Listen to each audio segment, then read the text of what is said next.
Have you ever tried to form new habits, meditation, exercise, eating better, only to quit after a few days? It's hard to sustain motivation, especially if you try to build too many habits at once. But there's a smarter way: habit stacking. Think of habits like toy blocks. Stack too many at once and the whole tower topples.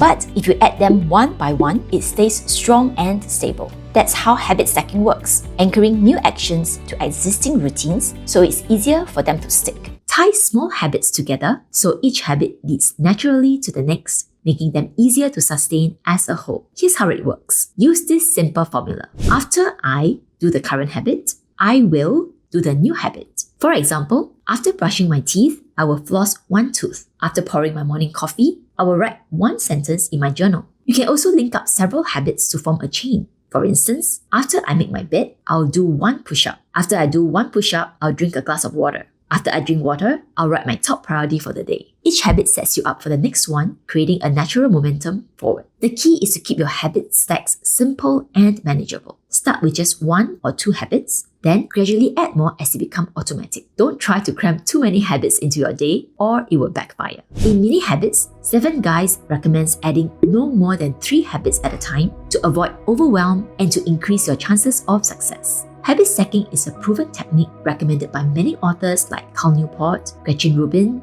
James Clear, and 7 Guise. So, are you ready to start habit stacking? Explore reading graphics book summaries for more habit building strategies and start creating the life you want, one small step at a time.